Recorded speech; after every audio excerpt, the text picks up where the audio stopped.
अभी तक मैंने आपको जो बताया है वो बताया है किस तरह से एरे को आप इनपुट करवाते हैं और कैसे एरे को आउटपुट कराते हैं। यानी कि अभी तक हमने जो ऑपरेशन परफॉर्म किया है अभी जस्ट प्रीवियस स्क्रीन में, तो this is the read and output. आपने एरे को रीड किया मींस आपने 10 एलिमेंट्स को रीड किया। कैसे आपने इन एलिमेंट्स को रीड किया और कैसे आपने इन एलिमेंट को शो किया, मैंने अभी तक आपको ये कोड बताया है। देख लिये, बेसिकली अगर आप एरे के एक मॉड्यूल को समझेंगे तो आप मेरी बात को ध्यान से समझिएगा। इस एरे में मैं आपको एक मेन प्रोग्राम मान लो दिखा रही हूं, तो एरे में हमारे पास जो सबसे ज्यादा जरूरी होता है वो होता है लूप, और लूप का दूसरा नाम मैंने आपको बताया आइट्रेशन होता है। एरे में हम कोई भी ऑपरेशन करते हैं तो हमेशा हम किस पर करते हैं, मल्टीपल वैल्यूज पर। मल्टीपल वैल्यूज पर ऑपरेशन परफॉर्म करते हैं, तो मल्टीपल वैल्यू मतलब एक से ज्यादा, और एक से ज्यादा स्टेटमेंट जब एग्जीक्यूट होगा तो हम यूज करेंगे लूप। ये बात मैंने आपको बहुत पहले भी बताई थी और आज भी बता रही हूँ। तो एरे में मैंने अभी तक जो आपको मॉड्यूल, अभी तो मैंने आपको जो कोड बताए हैं तो मैंने प्रोग्राम का कुछ पार्ट किए हैं। आप थोड़ा सा एक कंसिडरेशन समझिए कि आपने इनपुट किया एरे को, फिर आप एरे का प्रोसेस शो कर सकते हैं और फिर आप एरे का आउटपुट शो कर सकते हैं। एरे का प्रोसेस और एरे का आउटपुट, ये तीन चीज जब आप परफॉर्म करोगे ये सब अपना सेपरेट लूप चलाएंगे, सब अपना अपना सेपरेट लूप चलाएंगे। आप इस बात को बहुत अच्छे से समझ सकते हैं कि एरे में अगर आप कोई भी ऑपरेशन परफॉर्म करते हैं तो वो लूप से होता है। मतलब एरे की हर एक एलिमेंट को एक्सेस करने के लिए रेस्पॉन्सिबिलिटी लूप की होती है। तो इसी के लिए मैं दोबारा इस कोड को आपके रीड और राइट दोनों कोड में आपको लिखकर दिखा रही हूँ एरे का दोबारा, और उसी कोड से मैं आगे आपके फर्दर प्रोग्राम्स बनाऊंगी। तो मैं फिलहाल आपको प्रोग्राम बता रही हूँ sum of all element of array. Array के सभी एलिमेंट का सम करना, sum of all element of array. मैंने एरे का सम किया, मतलब एरे का एलिमेंट का सम करना है। तो मैं गई मेन में, मेन से हम आए, मैंने कहा फॉर लूप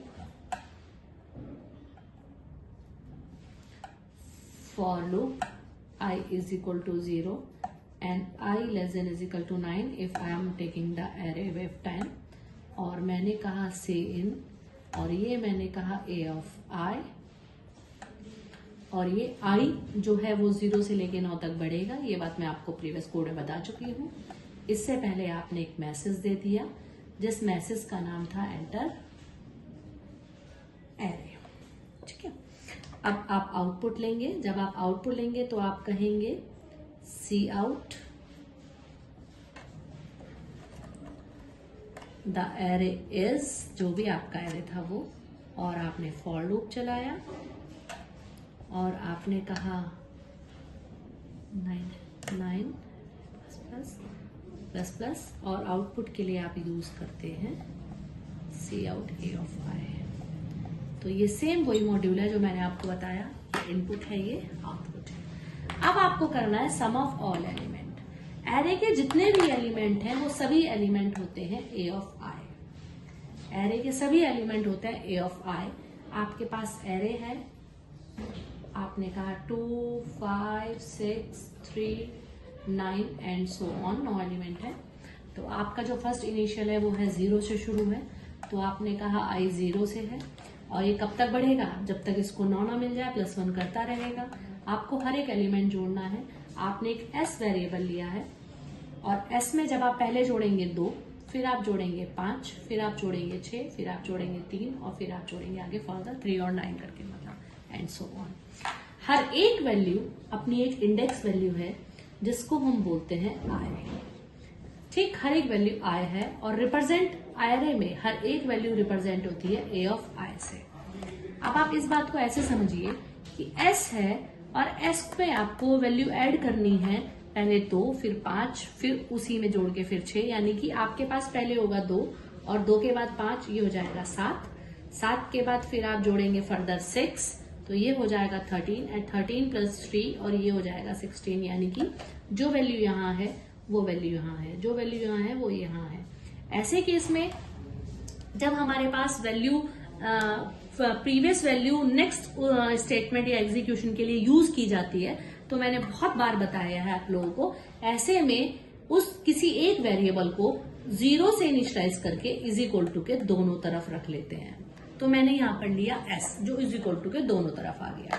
s में जाके कौन जुड़ रहा है, a ऑफ i।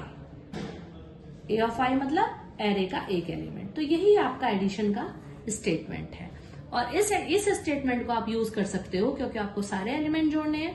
तो जैसे जैसे आप इनपुट करते जा रहे हो वैसे वैसे आप इसको यूज करते चले। तो यहां पर आप इस स्टेटमेंट को इंक्लूड कर सकते हो S plus A of I और आपने कर्ली ब्रेसेस बंद कर दिया। तो this is the code for addition of two numbers. मैं जितना भी रफ है आपको हटा देती हूँ ताकि आप स्क्रीन का एक सिंगल व्यू देख सकें। फिर मैं आपको इसका एक एग्जीक्यूशन आपके सामने शो करती हूँ तो आपको और भी ज्यादा क्लियर हो जाएगा। तो this is the all about the sum of all elements of array. Array के सभी एलिमेंट्स को सम करने के मैं बारे में बात कर रही हूँ। मैंने पहले एरे को इनपुट किया है, इनपुट करके मैंने एरे को ऐड कर दिया। हमारा इसमें जो बेसिक स्टेटमेंट है वो है ये वाला।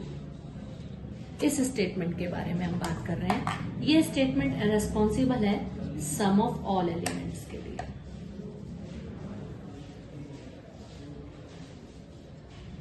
सम ऑफ ऑल एलिमेंट्स के लिए। अब हम एक बार इसको एग्जीक्यूशन इसका देखते हैं तो आपको और ज्यादा क्लियर हो जाएगा। For example I am having a 3, आपने एरे इनपुट किया, रीड किया 3 5 4 6 2।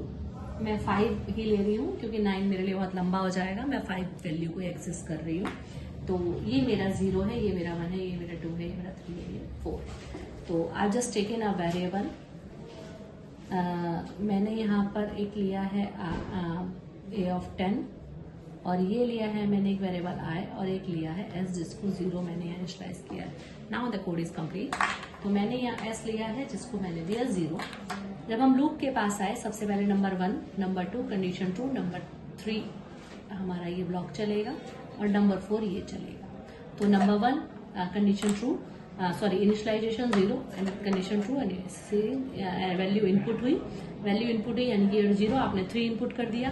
फिर इसने कहा S equal plus plus A of I यानी कि एस के पास प्लस कर दिया ए ऑफ आई यानी कि 3। ठीक, और ये किस में आ गया एस में, तो ये आ गया 3। फिर ये फर्दर गया आई के पास आ गया 1। अब आई के पास 1 आया, इसका मतलब हम क्या बात कर रहे हैं 1 ट्रू मिला, अंदर आया ए ऑफ 1 यानी कि 3 में ही ऐड कर दे क्योंकि एस है, एस यहाँ पर 3 हो चुका था, S equal plus plus I S 3 हो चुका था। तो 3 में ही हमने ऐड कर दिया 5, 3 में 5 ऐड कर दिया, it will be it become 8। After that I become 2, then it means 8 plus 4, so this is 12. After that it becomes 6, so 12 plus 6 18 and so on. तो आपका जो आंसर है वो किस में है, सी आउट एस में, एस आपका आउटपुट है। तो this is the complete code for addition of two numbers. Thank you. इसी में आप आगे भी बढ़ सकते हैं। इसी में आपने कहा कि फॉर एग्जांपल आपको एवरेज चाहिए, आपको एवरेज ऑफ ऑल एलिमेंट्स चाहिए, average of elements of array, array के सभी एलिमेंट्स का आपको एवरेज चाहिए। तो इसके लिए आप क्या करेंगे, एवरेज के लिए आपको पता होता है, एवरेज का अगर मैं लॉजिक आपको बताऊं तो एवरेज का लॉजिक होता है जितना भी सम है, सम यानी कि total of all numbers and फिर नंबर ऑफ एलिमेंट्स, कितने एलिमेंट्स हैं, sum of all element upon number of element. तो this is the logic. Number of element इस लॉजिक के हिसाब से हमारे पास कितने हैं 10 और सम हमारा किस में एस में। तो यानी कि अगर हम एस अपॉन 10 करेंगे तो हमें क्या मिल जाएगा, एवरेज। तो एवरेज हमें मिलेगा एस अपॉन 10 करके। ठीक है, तो मैंने कहा एस अपॉन 10 यानी कि एवरेज निकल गया। सिंपल, आपको कुछ नहीं करना है, बहुत सिंपल कोडिंग है। आपको एवरेज प्रिंट करने के लिए यहाँ पर आप एस अपॉन 10 कर देंगे, ये आपका कोड हो सकता है। ठीक है, लेकिन आपको लगा नहीं मुझे एवरेज अलग चाहिए, सम अलग चाहिए, तो वेरी सिंपल, आप थोड़ा सा मैसेज वगैरह भी यूज कर सकते हैं इफ यू वांट। आपने कहा sum of array is S and then C out, आप यहाँ करेंगे average is equal to, average is equal to करके आपने डबल कोट्स करके बंद किया। फिर आपने कहा दिस और आपने कहा S upon 10 and this is also a code. इसके बाद आपने मेन प्रोग्राम बंद कर दिया, जैसे भी आप बंद करना चाहें, बाहर नीचे आके आपने मेन बंद कर दिया। तो this is the complete code. आप अगर ध्यान से देखेंगे तो ये कंप्लीट कोड है जिसे मैंने एस अपॉन 10 किया है। तो यू कैन जस्ट, मैं आपको शो कर देती हूँ, शायद स्क्रीन आपको शो नहीं हो रही है। ये this is the complete code and complete screen of mine. तो this is the element, sum of all elements. And after that we will meet on the next video where we will just, I will introduce the operations of array.